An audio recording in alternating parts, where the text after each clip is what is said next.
નમસ્કાર વિદ્યાર્થી મિત્રો, આપ સર્વે વિદ્યાર્થી મિત્રોનું સહૃદય હાર્દિક સ્વાગત છે આપણી ચેનલ ગુરુ જ્ઞાન શાળાની અંદર।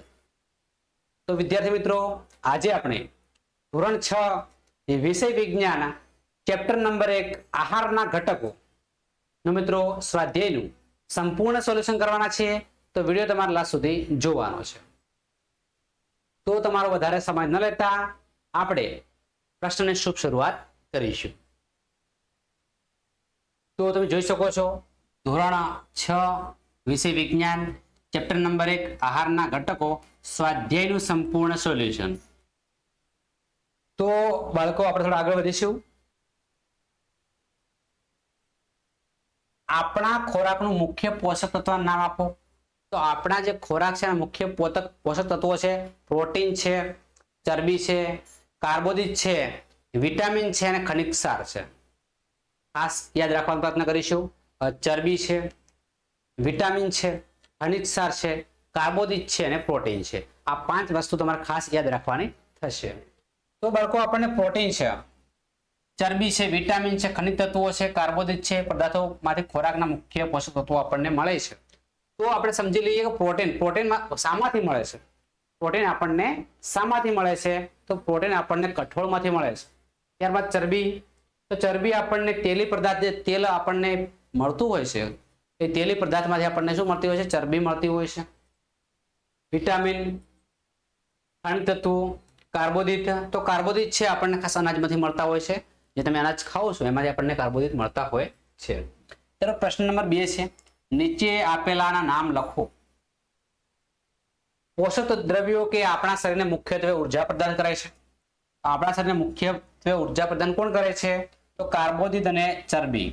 કાર્બોદિત પદાર્થો જે અનાજમાંથી મળે છે, ચરબી છે એ તેલી પદાર્થમાંથી મળે છે, એ આપણા શરીરને મુખ્યત્વે ઉર્જા પ્રદાન કરે છે। પોષક તત્વો કે જે આપણા શરીરની વૃદ્ધિને વિકાસની જાળવણી માટે જરૂરી છે, તો વૃદ્ધિને વિકાસની જાળવણી માટે ખાસ કરીને બાળકો પ્રોટીનની ખૂબ જરૂર છે। તો પ્રોટીન માટે તમારે ખાસ કરીને કઠોળ ખાવાનું હોય છે। તો કઠોળમાંથી આપણને શું મળતું હોય છે? પ્રોટીન મળતું હોય છે। તો તમારો જવાબ શું આવશે? પ્રોટીન તત્વો। બરાબર છે। કયા કયા કોઈ પૂછાતું નથી, પણ તમારે નોલેજ પૂરતું હોવું જોઈએ કે ચણા છે, મગ છે, વટાણા છે, આ રીતના કઠોળનો તમારે ઉપયોગ કરવો જોઈએ, જેથી મિત્રો તમને પ્રોટીન ભરપૂર માત્રામાં મળી રહે। ત્યારબાદ વિટામિન કે જે આપણી સારી વૃદ્ધિ માટે જવાબદાર છે, તો જે આપણી સારી વૃદ્ધિ માટે જવાબદાર વિટામિન એ છે। જે વિટામિન એ છે એ આપણને લીલા શાકભાજીમાંથી બાળકો ખાસ મળતું હોય છે। તો તમારો જવાબ સારી વૃદ્ધિ માટે જવાબદાર શું છે? Vitamin A. વિટામિન એ શામાંથી મળે છે? તો લીલા શાકભાજીમાંથી। લીલા શાકભાજીમાંથી। ખનિજ કે જે હાડકાં સ્વસ્થ રાખવા માટે આવશ્યક છે, તો કેલ્શિયમ અને ફોસ્ફરસ જે હાડકાં છે એને સ્વસ્થ રાખવા માટે ખૂબ જ જરૂરી છે। પ્રશ્ન નંબર 3 તમારી સ્ક્રીન ઉપર છે કે બે એવા ઘાત પદાર્થનું નામ લખો જેમાં નીચે આપેલા પોષક તત્વ પૂરતી માત્રામાં ઉપલબ્ધ હોય છે। ચરબી, તો ચરબી આપણને શામાંથી મળે છે? તો આપણે હાલ જ વાત થઈ કે તેલમાંથી મળે છે।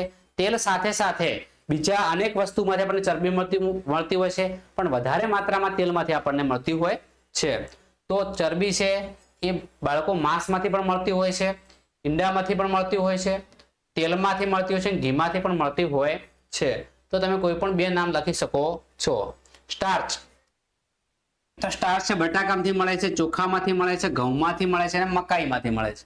સ્ટાર્ચ બટાકા, ચોખા, ઘઉં અને મકાઈમાંથી આપણને મળે છે। પાચક રેસા અને વૃક્ષાંશ, લીલા શાકભાજી અને આખા અનાજમાંથી પાચક રેસાઓ આપણને મળતા હોય છે। લીલા શાકભાજી અને આખા અનાજમાંથી। ત્યારબાદ પ્રોટીન, તો પ્રોટીનથી આપણે બધા પરિચિત છે। પ્રોટીન આપણને કઠોળમાંથી મળે છે, તો કઠોળથી પણ બાળકો મળતું હોય છે, આપણે જાણીએ છીએ। પણ દૂધથી પણ આપણને પ્રોટીન મળે છે, માછલીમાંથી પણ આપણને શું મળે છે? પ્રોટીન મળે છે। તો અમુક બાળકોને જો કઠોળ થોડા ઓછા પ્રમાણમાં ભાવતા હોય તો એમને શું કરવું જોઈએ? તો દૂધ પણ થોડું પીવું જોઈએ, જેથી કરીને પ્રોટીન એમને મળી રહેશે। પણ ભરપૂર માત્રામાં જો પ્રોટીન આપણે મેળવવું છે તો કઠોળ ખાવા ખૂબ જરૂરી છે। એક્ઝામ્પલ તરીકે તમે ચણા ખાઈ શકો છો, બાફેલા ફણગાવેલા મગ પણ ખાઈ શકો છો। આ રીતે અમુક કઠોળ તમારે જે સારા લાગતા હોય તમે ઉપયોગ કરી શકો છો। પ્રશ્ન નંબર 4 તમારી સ્ક્રીન ઉપર છે કે આપેલામાંથી સાચા વિધાનો માટે રાઈટની નિશાની કરો. માત્ર ભાત અને ચોખા ખાવાથી આપણા શરીરમાં પોષણની આવશ્યકતાઓ પૂરી કરી શકાય. તો આ વિધાન તદ્દન ખોટું છે. કારણ કે એકલા ભાત ખાવાથી જે આપણા શરીરની વાત કરીએ તો પૂરતા પોષણની આવશ્યકતાઓ પૂરી થતી નથી. સાથે સાથે કાર્બોદિત પદાર્થો પણ ખાવા જોઈએ. પ્રોટીન, ચરબી, તેલી પદાર્થો, ખનિજ ક્ષાર, વિટામિન પણ લેવા જોઈએ. ત્રુટિજન્ય રોગોનો અટકાવ સમતોલ આહાર ખાવાથી થઈ શકે છે. તો આ વિધાન સાચું છે. બરાબર. ત્રુટિજન્ય જે રોગોને અટકાવવા માટે સમતોલ આહાર તમારે લેવો ખૂબ જરૂરી બને છે. શરીર માટે સમતોલ આહારના વિવિધતાસભર ખાદ્ય પદાર્થો હોવા જોઈએ. વિવિધતાસભર અલગ અલગ ખાદ્ય પદાર્થો હોવા જોઈએ. તો આ વિધાન કેવું છે? સાચું છે.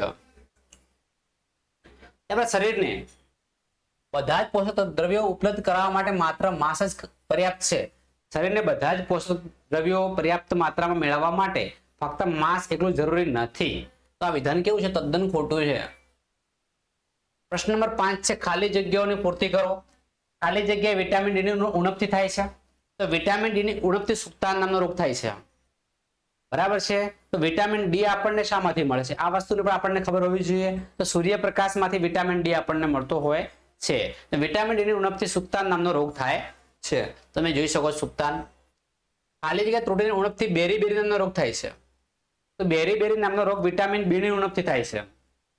Vitamin B complex. તો વિટામિન બી ની ઉણપથી આપણને બેરી નામનો રોગ થતો હોય છે. વિટામિન સી ની ત્રુટિથી ઉણપથી થતો રોગ ખાલી જગ્યા નામમાં ઓળખાય છે. તો વિટામિન સી ની ઉણપથી શર્કરવી નામનો રોગ થાય છે.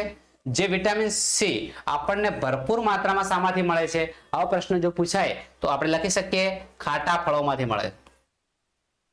વિટામિન સી ભરપૂર માત્રામાં શામાંથી મળે છે? ખાટા ફળોમાંથી. વિટામિન સી ની ઉણપથી કયો રોગ થાય છે? આવો પ્રશ્ન પૂછાય તો શું આવશે? સ્કર્વી આવશે. ત્યારબાદ થોડા નેક્સ્ટ આગળ વધીશું કે આપણા આહારમાં ખાલી જગ્યાના અભાવથી રતાંધળાપણું આવે છે. જે આંખોમાં સમસ્યાઓ થતી હોય એનો પ્રશ્ન છે રતાંધળાપણું. તો તમે જાણો છો કે વિટામિન બી ની ઉણપથી રતાંધળાપણું આવે છે. આ વિટામિન બી માટે જરૂરી પોષક તત્વો મેળવવા માટે આપણને ખબર લીલા શાકભાજી ભરપૂર માત્રામાં ખાવા જોઈએ. તો રતાંધળાપણાથી આપણે બચી શકીએ છીએ. તો આ છે મિત્રો ચેપ્ટર નંબર 6 આહારના ઘટકોનું મિત્રો સ્વાધ્યાયનું સંપૂર્ણ સોલ્યુશન. જો વિદ્યાર્થી મિત્રો તમને અમારો વિડીયો ગમ્યો હોય તો અમારા વિડીયોને લાઈક કરો, તમારા મિત્રો સુધી પણ શેર કરો. જો બાળકો ચેનલ પર તમે નવા હોય ચેનલને અચૂક સબસ્ક્રાઇબ કરો. બાજુમાં આપેલા બેલ આઇકનને પણ પ્રેસ કરો જેથી કરીને આવનારા વિડીયો નોટિફિકેશન સૌપ્રથમ બાળકો તમને મળતી રહે. ફરી મળીશું નવો વિડીયો સાથે. ત્યાં સુધી આવજો. જય હિન્દ, જય ભારત.